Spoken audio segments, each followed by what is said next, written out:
What's up, everybody, and welcome to Crossfire Podcast. I'm one of your hosts, Russ Dornish, alongside my co-host, the Reverend David Petty. Hey, what's up, everybody? Welcome to the podcast. We've got an exciting podcast for you today. We're going to be talking a little bit about our next-gen consoles, our thoughts about them. We're going to talk about today's news. Today is the day before Thanksgiving, November 25th. And then we're going to talk a little bit about what's coming up after Thanksgiving. We're going to talk about gratitude, and then we're going to talk about our Advent devotional and our plan for that. So, Russ, what do we got for today's news? Okay, kind of light news, mostly because we have the next-gen consoles, so we'll talk about that in the next segment. So for now, one of the first ones, we'll just go ahead and throw this out there real quick.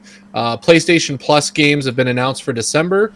You're getting 3 games, Just Cause 4, Rocket Arena, and Worms Rumble as your 3 games for PlayStation Plus. I've had a little bit of experience with the Just Cause series. It's pretty fun. And I hear that it actually runs really, really well on next-gen consoles, just because of the power and some of the frame rate issues it actually had on current-gen consoles or past-gen consoles at this point. So, Dave, any thoughts on either of those 3 games? Anything sound interesting that you might check out coming next month? Yeah, so I'm assuming Worms Rumble, is that part of the Worms series? Yes. So I used to play a lot of Worms back in the day. Worms 2, Worms Armageddon, Worms World Party. Love the turn-based combat. Love the fact that it's really easy to get into. Love the kind of comic nature of the fact that you're. It's kind of like an evolution of the tanks games from way back in the day. Trying to get your angle and your power just right to defeat your enemies, and then of course pair that all with fun cartoon worms. So Worms Rumble sounds pretty exciting. Just Cause, I think I have it in my Steam backlog, Just Cause 2 and 3. But yeah, if you like jumping out of planes and watching things blow up, Just Cause is probably a good game for you. And what was the third game? Rocket Arena. So okay, I don't know anything about that. Online game, I have no idea about it. So interested to see those. I'll add them to my PlayStation Plus library, see if I get to them at some point. Most of the time I don't get to a lot of the games because I have way too many in my backlog, but definitely gonna at least probably check out Just Cause again. I definitely enjoyed my time in the first 2, so looking forward to that. Nice. Moving on to some Xbox news. This one's a little bit interesting. I don't know if you saw this, Dave. Xbox could be an app on your TV within a year, says Phil Spencer. Wow. So I mean, this is almost like Stadia is an app for your TV, which I think is not surprising, given the way that things are going. Whoa. Okay, hold up. If you heard that in the background there, I tried to open Luna forever ago. Speaking of cloud gaming, it ran an update and then apparently just jumped up on my computer. So if you heard that loading screen, that was the Luna loading screen. Sorry about that. Okay. Yeah, so I guess, cloud gaming is a thing, it seems like, in everybody's mind. Will it be a thing? So tell us about the Xbox announcement. So it says, and this is a quote from Phil Spencer. He was interviewed on The Verge's Decoder podcast, and he said, "I think you're going to see that in the next 12 months. I don't think anything is going to stop us from doing that and getting it done." 12 months? Yeah. So within 12 months, which honestly, I mean, technically they already kind of got it going. I mean, the xCloud app is working on the phone. I don't see why you couldn't push that to streaming devices, a Roku, definitely not Chromecast, because we know that's would be a straight competitor. But I definitely could see Roku being one that they could try and connect with. Sure. Maybe even Fire TV Luna. So I would honestly, out of the big ones, I could see Roku being the one that they kind of go after, or push it to LG TVs have a pretty nice smart TV suite. So pushing it towards that and then allowing you to stream Microsoft is moving further and further away, which we'll get to that conversation when we get to next gen, and kind of my thoughts on the Series X. But I feel like Microsoft is slowly pulling away from the one console, normal thing that we're used to in the past. And I think they're definitely changing directions into what it looks like. And honestly, I think them and PlayStation are no longer competing. But we can talk about that a little bit more when we get to next gen stuff. Another cool announcement. Did you ever get to play the Hitman game, the newer Hitman games that have come out? I played Hitman Go on my phone. Not Hitman Okay. Go. Okay. No, So, I never played. I've actually never played any of the Hitman games. I okay. saw them all. They always looked cool, but I was always into like Tomb Raider or something else. Didn't pick up the Hitman games. Well, if any of you out there are Hitman fans, I enjoyed my time with Hitman. It's a pretty interesting, cool little idea that they have going on. The creator and developer of Hitman, IO Interactive, announced Project 007. Ooh. And they are creating a new James Bond game, which, I mean, Hitman kind of is James Bondy without the story and all that. So to kind of take what they've done with Hitman and bring it over to the James Bond series, a lot of people are really excited for this. So does the guy in Hitman, does he work for MI6? Is he British? Okay, so there you go. You just give him some hair, British accent, and maybe less nefarious, and you're good to go. Yeah, exactly. And then add a little bit of a story about the world ending, and you got probably some cars. Yep. Yeah. Oh, there you go. Chase scene. Yeah. Oh, and then like with the N64, make sure whatever possible he cannot jump or walk off ledges. Those of you who are fans of the classic N64 GoldenEye games. That was always one of my biggest frustrations with that game. It's like, here's James Bond, international man of mystery, can't jump. Anyway, exciting news, especially for James Bond fans or Hitman fans or just fans of that genre. Yeah, it should be good. They just had a quick little teaser, so there's no gameplay, nothing like that. I think it's going to be a while, but very interesting to see where that goes. Moving on from gaming news, I wanted to hit on some interesting movie stuff. We had that discussion a while back on the podcast about releasing your movies to streaming, right? Some big news happened since our last podcast. Wonder Woman 1984 officially announced that they have finally set a new release date for it, since it's been delayed, to Christmas Day, and they're releasing it simultaneously in theaters and on HBO Max. Nice. So Christmas Day, we're going to have Wonder Woman. On top of that, Disney is showing Pixar's Soul, and that one is not going to be a premium movie. It is just going to be a part of Disney Plus. Wow. And then on top of that, Monster Hunter, the movie, if you guys are Monster Hunter fans of the game, the movie version of that has been pushed up to Christmas Day. However, they are going theater only. There has been no announcement yet on streaming. So we've got another situation where we've got, what we had with Tenet and Mulan. Now we've got it with Pixar's Soul, Wonder Woman 1984, and Monster Hunter. Out of those three movies, Dave, what interests you? What are you excited about it? And are you going to catch these movies come Christmas Day? Yeah, so as a parent, I was really looking forward to Pixar's Soul. I think that whole story seems very intriguing. And so I'm excited. That's coming to Disney Plus. I never played the Monster Hunter games, mostly because the people that I know that played them never stopped playing them, and I was like, I don't have that kind of time. But exciting for that. But probably will not go see that in theaters. Especially with where my county and my state is currently at with COVID. And then what was the third one? The third one's Wonder Woman. Wonder Woman. Yeah, I'll definitely pick that up. I like the first Wonder Woman. I'm excited to see what they do with this one. And I think it's wise, for these. Honestly, if I had to pick one, I would say the Wonder Woman strategy of going simultaneously to theaters and to streaming. To say, look, we know there's options out there. We know some of you want to go to the theater. We know some of you want to stay home. And some of you live in places where you can go to the theater because your cases are low or things are safer. And some of you don't. And so, we want to offer lots of options.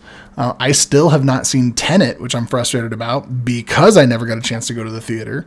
So I'm just sitting here waiting for that December release date so I can watch it online. Exactly. Meanwhile, I did watch Mulan because it was available on my TV. Yeah, same. I mean, I pre-ordered Tenet for my 4K disc release, when that comes out here we're about a week away, I think. Was it December 1st? I think it's December 3rd or something like that. Or is it December 10th? It's either December 1st or 3rd or 10th. It'll probably come out sometime around whenever Cyberpunk comes out. whether that comes out this year or not. Yes. Segue into our next announcement. December 15th. We got Cyberpunk coming December 10th. That is December 10th. That's right, that date. Which I'm excited for. I'm excited. We'll definitely, I think, do some kind of mini podcast or full podcast talking about our time with Cyberpunk and some of the different stories and things that it covers. I'm very interested to see everything that's included in that game. And I'm thinking we will get it December 10th because there have been some leaked copies of Cyberpunk 2077 physical discs in the wild, which what that tells you is they've shipped the discs out to retailers and somebody grabbed one off a pallet and took it home, stole it. So if you're a Cyberpunk or looking forward to Cyberpunk fan, do not get on the internet because there are going to be spoilers here in the next few days. I think somebody's already released some gameplay footage, but other than that, stay away. Otherwise, you're going to get spoiled. We don't want that experience again. That's kind of it for the news because we're going to go into some. I've got one last piece of news. What's up? I just want to announce and say a huge thank you to all of you guys in the Crossfire Faith and Gaming community for making our Extra Life live stream on Twitch super successful. We were able to raise over $600 through your efforts. So, just a huge thank you to everybody that tuned in, everybody that donated, everybody that, technically I think you can still donate through the end of the month. And so just helping us to raise money for Extra Life. All of that money goes towards Children's Hospital of Colorado, which, as I mentioned on the stream, very near and dear to my heart, as, my own kid was in a children's hospital, had to go to Children's Hospital of Colorado a few times for different services. So just, huge thank you to you guys for being generous and for, giving of yourself, of your time, and making gaming into a thing that can actually change other people's lives. So thank you to the Crossfire community for making that possible. Yeah. Hitting $600 in our first year ever. I think that's actually a really, really big feat. A lot of people have issues, struggles if you don't have too big of a community raising money. And so the fact that we were able to do $600, I think, is a testament to already the community we have. And from here, we only want to grow and be able to raise even more money in the coming years for Extra Life. So we appreciate all of you guys for coming along with us and enjoying that journey and hanging out with us for 10 hours on a Saturday playing video games all day. So it was a lot of fun. Yes, I think it was 12. I think we were streaming for 12 hours. Yeah, we streamed from 8 until 8, or yeah, right. 8 until 8. 8 in the morning until 8 at night. And also, I just want to throw out there, obviously, Crossfire Faith and Gaming, our conviction to help other people comes directly from our faith. So our encouragement is not just that you play games and help other people, which is a good and worthwhile endeavor. But we have a conviction that, Christ's, what our faith asks of us through Christ is that we are changed people who then aim to transform the world and make it a better place. And so, because we have followed Christ, we follow in Christ's footsteps to, heal those who are sick, to visit the prisoners, to feed those who are hungry. And so that's why we do this as a community, to really reach out and make a difference. So thank you guys for being a part of that. Yeah, it's a huge deal. So thank you guys again. Let's take a quick break, and we're going to come back with a segment where we are going to discuss next-gen consoles. Yeah. We will be right back after the break.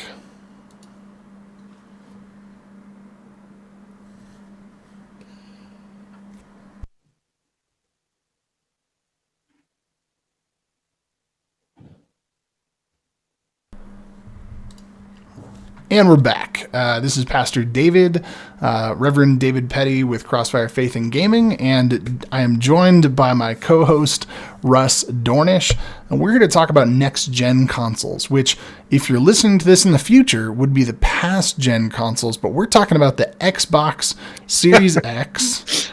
Just so you're aware, if you're listening to this in like 2026 and you listen back and you're like, man, this is super old. What are they talking about? Next gen. We're talking about the Xbox Series X. We're talking about the PlayStation 5. And I think that's it, right? At this point, there's no Stadia 2.0. Luna's brand new. Nintendo is just still raking in the cash on the Switch. So, Xbox Series X, PlayStation 5. Russ has both consoles in the full disc version, the buffet version of both. I have a PlayStation 5 in the disc version. Was unable to get an Xbox. Maybe sometime in the future we'll find a way to get that. But Russ, I'm curious to hear. Let's start off with a neutral comparison. How do you feel about these consoles?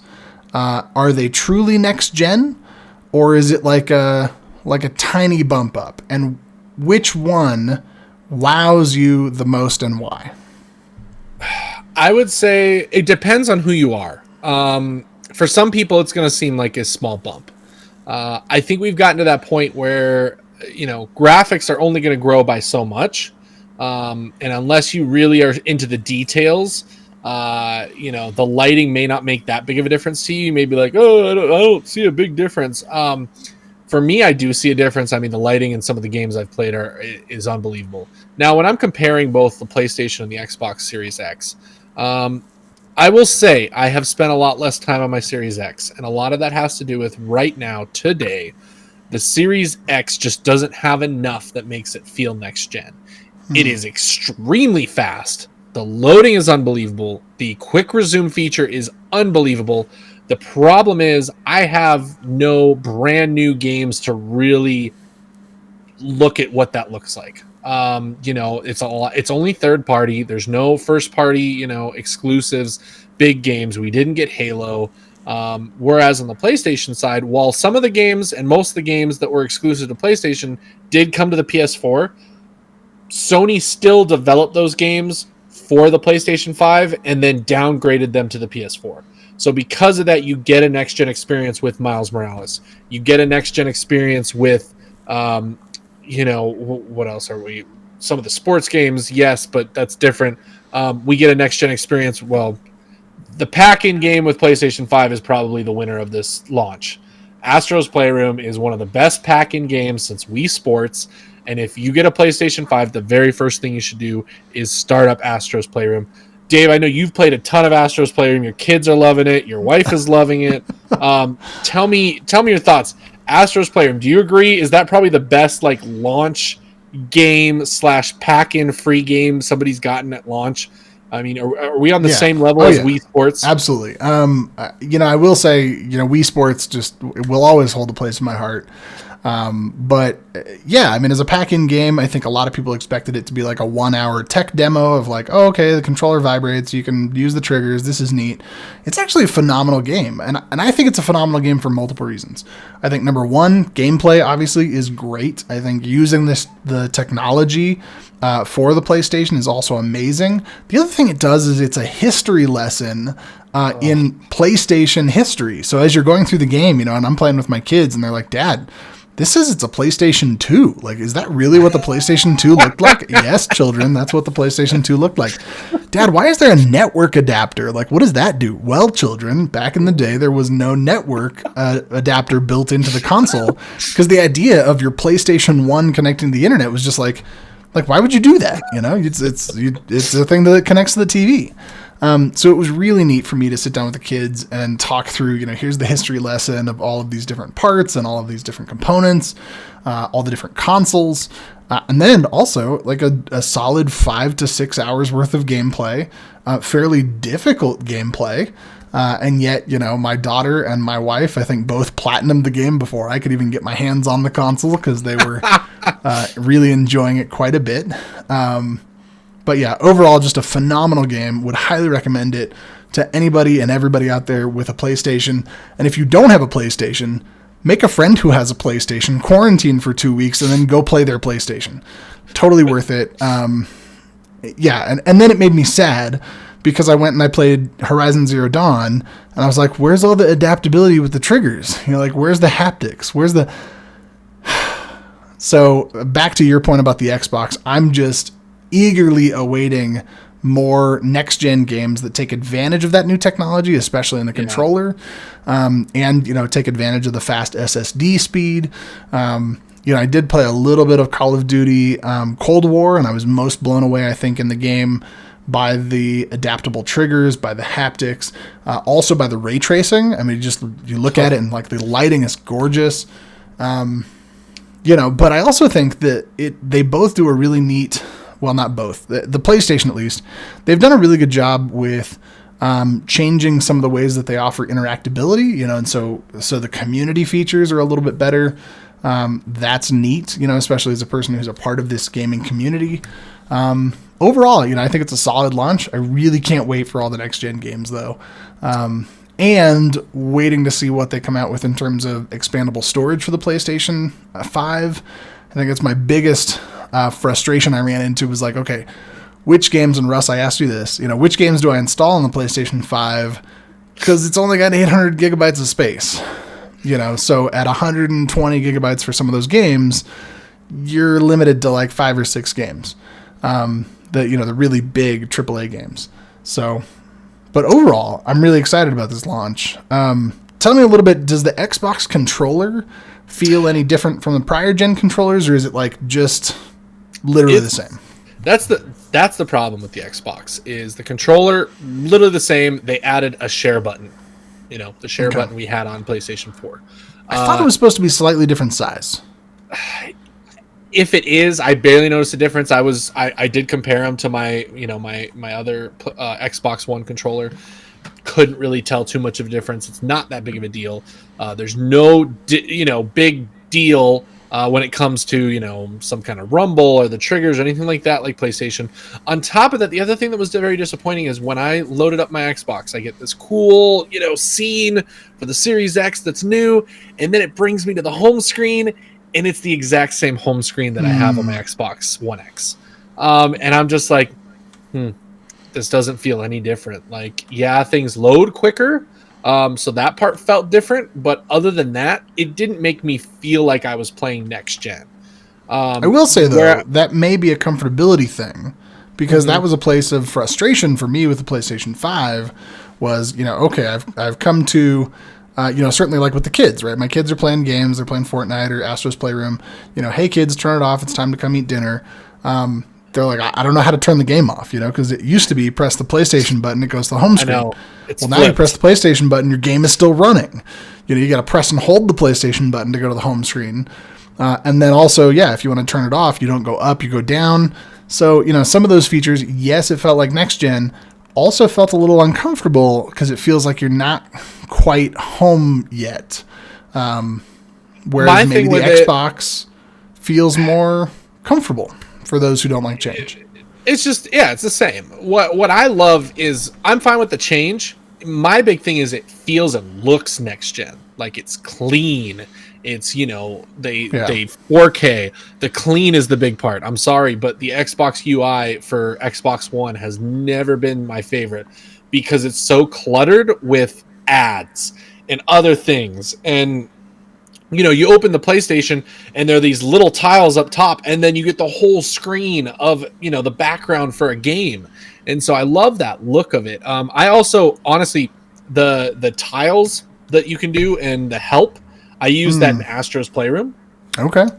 I've been using it in Bug Snacks, with the little video tips and helps. I did not use them in Spider-Man. You don't need them for Spider-Man, honestly.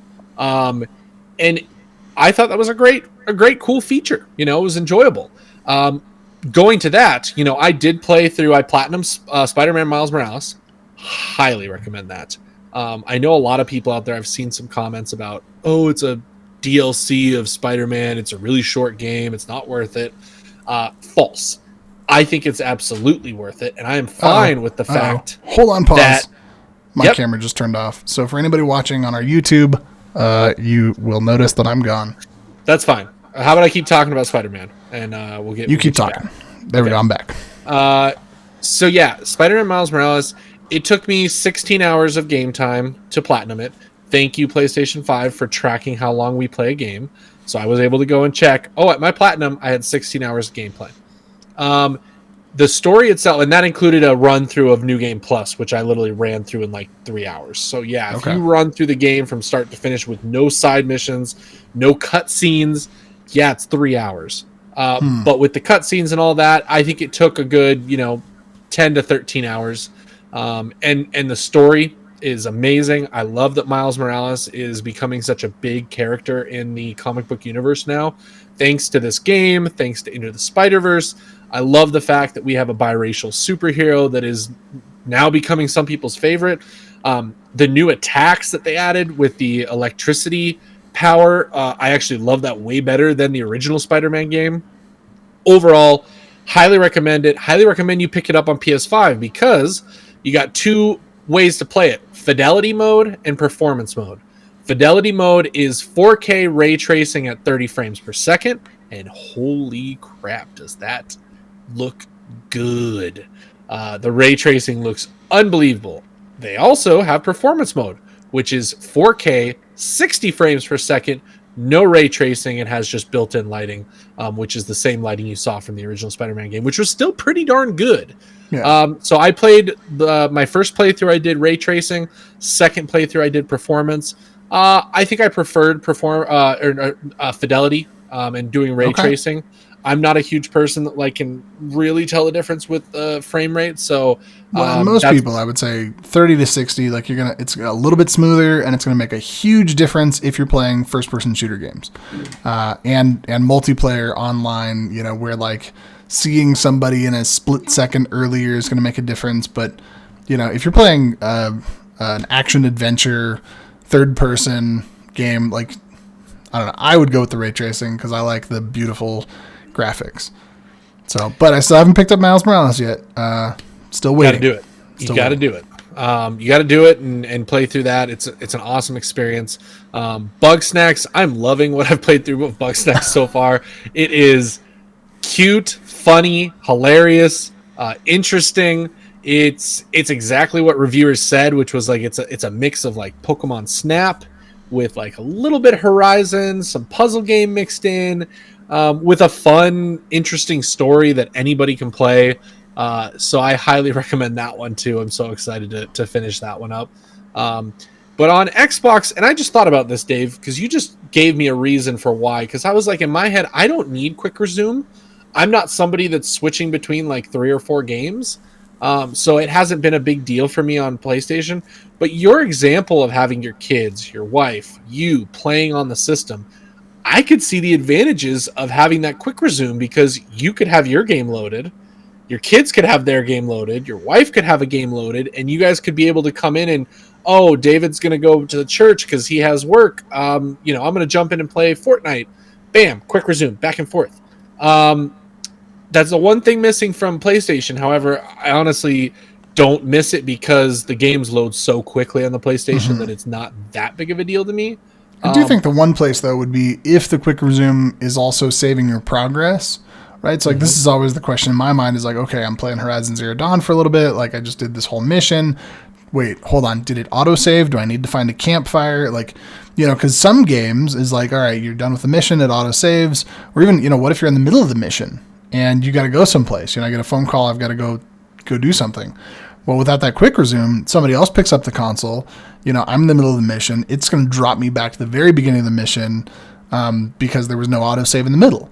Whereas if a quick resume is able to save your spot exactly where you were and kind of automatically go right back there, that would be huge. Yeah, and that's what it does. Also, I wonder, is that the type of thing that does Xbox have a patent on that? Or could PlayStation come out with some software update in the future and offer something similar? So just so you know, Dave, rest mode, okay? Rest mode on the PlayStation that allows you to hop right back into a game. Okay. That was not available at PlayStation 4 launch. That was a software patch for the PlayStation 4. Okay. So if they can do something like that on that kind of level, I guarantee you they can do a quick resume feature. And I bet you after they saw Xbox do that, they immediately went back to their engineers and said, start working on this. We need to add it in at some point. I have a feeling it'll eventually come, but that's speculation. But just to go on to this and just show how big this launch has been, I know a lot of people out there are probably I don't have a PlayStation 5. I want one, but I can't get one. That's a completely other story, that unfortunately I think COVID has definitely played into that a little bit. Not so much on the shortage side, but on the fact that most of the sales are online only now. And that has created the scalpers' use of bots. And unfortunately, the retailers out there do not seem to care who buys their consoles because they refuse to put security measures in to stop that from happening. And so we have what we have right now, which is GPUs selling out in 1 second, PlayStation 5 selling out in 1 second, Xbox Series X selling out in 1 second, Switch is selling out, in a matter of moments when they get, put on websites. So IGN and VGC or VG Charts. It's a gaming website that tracks a lot of game sales, console sales, things like that. They are estimating that PlayStation 5 has sold 2.5 million units to date, as of November 25th. 2.5 million units, which is more than PlayStation sold in this time frame for the PlayStation 4, which is on its way to being the number one selling console of all time. Like, it's getting up there. There are rumors that it may overtake the Wii as far as sales go, which would be insane. Well, and I think when you look at what's happening in the world, the fact that so many people are spending so much more time at home, and even if you just, part of it I'm sure is, an unfortunate, some folks are unemployed and so they're spending more time, unfortunately at home. Some people are just working from home, which, not only then working from home, hopefully you're not playing games while working at home. But, if you normally would commute an hour to and from work, that's 2 extra hours in your day, Yeah. So, you've got that extra time.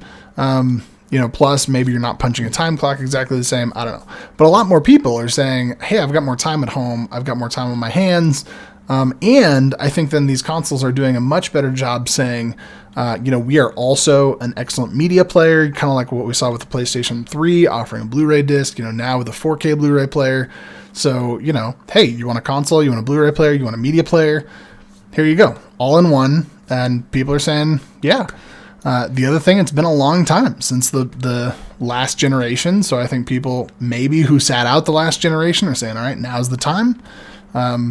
All of that combined make really good sales. I'm kind of wondering on that too, because I've seen a lot of people post like, hey, I didn't get a PS4. I'm trying to get a PS5. I can't.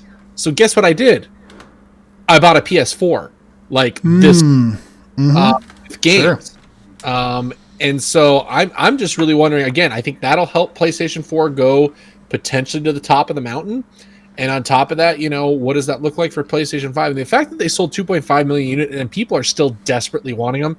However, I wonder how much of that is, scalpers purchasing them, because technically now they're reselling. So, well, but even to go back, not just PlayStation. I think PlayStation and Xbox, one thing that both have done really well in this generation of going to next gen is to say, look, we're going to come out with a bunch of next gen games, many of which will be playable on the prior gen console. So yes, you can buy Miles Morales. You can also play it on the PS4. Yes, you can buy, they've announced that the Horizon Zero Dawn, Horizon Forbidden West is going to be playable on the PS4. Russ is over there doing laps or something. But they, that they've announced, and same kind of thing, I think, with the Xbox. Here's a new Xbox game that's coming out, will also be playable on the Xbox One X and One S, and, maybe not 360, but the fact that so many people are able to pick up a last-gen console and play a next-gen game, maybe without the next-gen graphics, I think is just beneficial for this whole generation of consoles, where we haven't seen that in the past. A lot of the past has been kind of a hard break. Look, PS3, sorry, no PS3 games on the PS4. Period. Have fun. Yeah. No, and that definitely didn't help. And I think that also helped PS4's case for people wanting to purchase it. And it made it feel different. When I brought my PS4 home and played those PS4 games, those were just PS4 games. They were not PlayStation 3 games. There was a difference. However, I do, like I said, Sony's made it known that Miles Morales was built from the ground up for PlayStation 5. Right. They just dialed it way back and allowed it to go on PlayStation 4. I've heard people say that it does not run well on PlayStation 4, which is to be expected because it is a PlayStation 5 game, but it's nice of them to do that. They're trying to bridge that gap, just like Microsoft is. we'll have to see what it looks like, especially as we get more games. I'm excited to. The next big game up is Ratchet and Clank, which that was the showcase game for PlayStation 5. And I think that's going to be another game that's going to be like Astro's Playroom, that we're going to be like, this is next gen. This is, that game that gives us that feeling. So I'm excited. All the things they talked about with that. I mean, those were all graphical things, and we haven't even touched on what might be possible and the haptics and the triggers. And so overall, I'm just going to say I'm loving next gen. I think it's great, and I look forward to seeing what else everybody else can do. My last thing would just be, if you're out there, you really want a PS5, let me just tell you this, okay? While we love our PS5s, okay, we love that we get to play them, we love what we're getting to experience, I would say hold out, don't buy from a scalper, don't pay over the list price, trying to get it today, because I would say there's nothing that makes the PlayStation 5 worth $1,000, $1,500. Because I am seeing sales between $1,000 and $1,500 from scalpers, and I would say, don't hold off. Wait a couple months. Sony is, trust me, you can only imagine that Sony is just looking in their head right now because they're like, we can't get enough out. Like, we are missing out on money that we could be getting right now by releasing more. So they are going to do everything they can to get more in the hands of consumers to try and hit the Christmas rush for the hottest toy ever. Just be patient. That's my final. And I think, like you were talking about, the fact that the reality is right now, the major benefit of getting a PS5 is just feeling those triggers, is feeling the haptics, is seeing the graphics, seeing what the technology is capable of is neat. But since so far it's a fairly small experience, find a friend who has a PS5 that will let you come play it, and say, okay, that's neat. And now when they come out with 5 or 6 more games, then I'll go pick it up. By the time, you pick it up, we could have Ratchet and Clank. You'll have Cyberpunk's, next gen version comes out next year. Who knows when God of War, I believe Horizon is the fall. I think that one we know. God of War we know nothing about. But, a few more big next gen titles might be out, and it might make it that much cooler when you get the game system home that you have a ton of stuff to play. But, just hold out. It'll be okay. It'll be okay. All right, so we're going to transition at this point. We're going to hard shift. Let me put on my signal. We're going to shift because tomorrow, at least the day we're recording this, tomorrow's Thanksgiving. And I just want to say, a brief, maybe 2 minutes about gratitude. I think, as much as we talk about all these games, right, there's a lot of people out there frustrated that they can't pick up the next gen consoles. There's a lot of people frustrated. My daughter the other day, was super frustrated. She was struggling with a particular puzzle. My son gets frustrated all the time because, Fortnite is hard, and the reality is every match, 99 people lose. And, I think it's important to keep all this in perspective. And so the verse that comes to mind for me is the 1 Thessalonians 5, that says, to be giving thanks. And this is 1 Thessalonians 5:18, says, give thanks in all circumstances, for this is God's will for you in Christ Jesus. And before that, to start off with verse 16, rejoice always, pray continually, give thanks in all circumstances. And those, by the way, verse 16, rejoice always, that's an entire verse. Verse 17, pray continually, that's an entire verse. And then 18, giving thanks in all circumstances. The reality is, even if we have a PS3, even if we have an Xbox 360, even if we are struggling with Fortnite or Bug Snacks, the reality is we ought to be grateful for the chance that we can even play these games, for the fact that we've got such an awesome community that can come together and that can support one another, and just be grateful for all that we have been given, because we really are truly fortunate to be able to play games and have fun and talk about faith while we're doing it. So for everybody out there who's feeling frustrated with anything going on in your life, try to be grateful. And, if you still can't find a way to be grateful, if you need somebody to talk to, we're always available. You can connect with us on Crossfire Faith and Gaming on Facebook. Connect with us through the Crossfire podcast. We're here to talk to you, to chat with whatever's going on. And I just want to encourage you and lift you up with a word of encouragement today to let you know that God is with you and you've got this and we're going to get through it. Okay? And I think, just on a normal year, that's the right message for this time of the year, for any time of the year. But I think this year especially, with the amount of people that have lost jobs, that have lost their life this year in 2020 because of this horrendous virus that is going through our world. The fact that we're here, the fact that I'm healthy, that Dave's healthy right this second, that nobody in our families have, lost their lives or had any severe issues from this directly, your wife, your kids, my wife, that we're able to even play these games and see the PlayStation 5 launch, to see Xbox and to get to do those things, but to honestly just have our health, our normal lives to an extent. Those are things that I think when 2020 is over, when this pandemic is over, I think we can look back on it as, okay, we did the best that we could. We need to be thankful for what we have. We need to be thankful for where we were, where we're going. And I think those are all things that we just need to be grateful for no matter what. And I definitely agree with this verse. The three verses are extremely important ways to live our lives every single day. And if you do those things and you're able to be grateful and you're able to, rejoice in what God has given you, I think you will become a much happier person. You will live a much happier life. Things won't bother you as much as they may right now.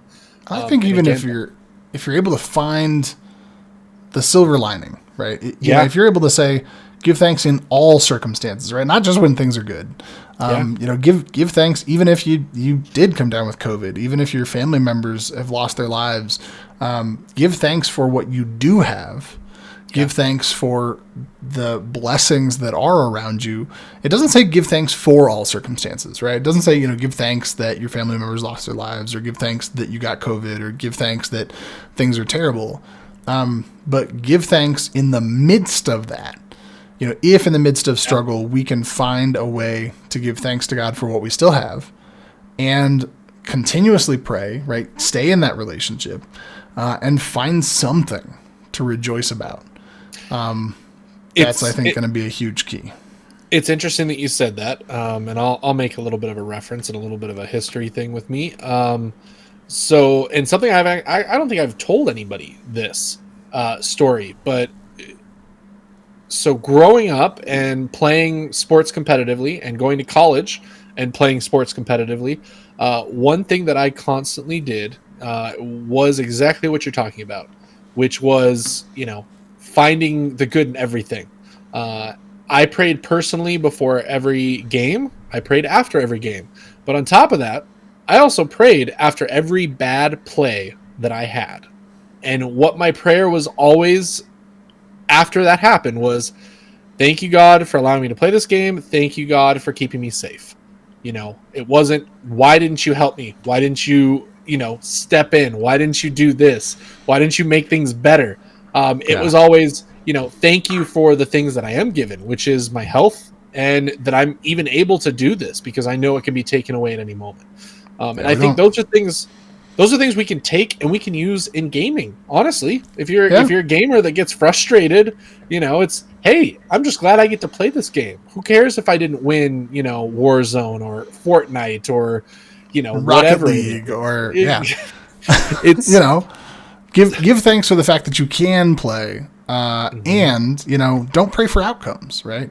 I used to surf a lot. I'd get knocked off my board, I'd get held under the water, and I'd come back up and I'd say, thank you, God, for giving me the chance to even be out here. What a blessing it is to be able to be knocked off my board and held under for a few minutes, to get back up again, to learn from it and continue on. So I think that's all we've got on gratitude. And last but not least, I want to tell you about what we've got coming up for you in Advent. Advent is the season where the church gets ready for Christmas. I think it's a really important season. Sometimes while the world goes straight from Halloween decorations into Christmas decorations, and, we're already putting lights up, and, the Christmas trees come out and the Christmas songs come out, Advent is this waiting time. And it speaks so much to the time that we're in. I'm guessing most of us out there are waiting for something, waiting to get the next gen console, waiting for games to come out, waiting for COVID to be over, waiting for a different job, waiting for an opportunity, waiting for a loved one who's suffering to pass, waiting to be able to see loved ones again, waiting for something. And Advent is all about the waiting. So Russ and I are going to do a weekly devotion. It's going to drop every Wednesday, starting next Wednesday from the day we're recording this. And that is going to be Wednesday, December 2nd. So look forward to that. We're going to do it weekly on Wednesdays. And we just really look forward to connecting with you with this devotion about Advent, about waiting, and about waiting for what's coming at Christmas. Yeah, and I look forward to it. We've got a lot of things coming, guys. We got a lot of things coming, and we hope that you enjoy. We hope that you get something out of all of the content and stuff that we provide. Our goal is to reach others and to give them an opportunity to have an outlet that kind of connects something that you love with another thing that you love, or maybe something that you're trying to discover and find out. And so our Advent series is going to kind of be a culmination of that, and the ability to offer you guys something a little bit extra during your week and during this season and time of the year. So we look forward to serving you guys and continuing to serve you guys in the future. So we do appreciate all of your support and abilities to watch and participate in everything that we do. Yep. And I want to end, I'm actually going to throw a curveball here. I didn't tell Russ I was going to do this, but I'm going to end with a little something different. Okay. And that is, I want to pray for you if you're listening to this. I know often, for me, it's a blessing when somebody comes up beside me and says, hey, Pastor Dave, let me pray with you. And so if you're out there listening to this podcast right now, maybe you've never had that experience of having somebody come up and say, hey, can I pray with you? And I don't know your circumstances. I don't know what you're going through right now, but I'm just going to pray for you. And so if you would just join me in like a 30-second prayer here, we're going to pray and then we'll pray on out. So gracious and loving God, we just ask that the people listening to this podcast would be touched with your Holy Spirit. We ask that your love and your grace would come upon them, that they might know that you are with them. Even in the midst of life's greatest struggles, even in the midst of the greatest difficulties that they might go through, we ask that you bless their time this Thanksgiving and in this upcoming holiday season, and that you help them to overcome whatever obstacle they are facing. God, we just ask this in the name of your Son, Jesus Christ. We ask that your Holy Spirit would be with this person who is listening to this podcast right now. And we ask this in all things. We ask in your name. Amen. Amen. All right. God bless you guys. And we will see you on Wednesday for our weekly devotion. God bless, guys.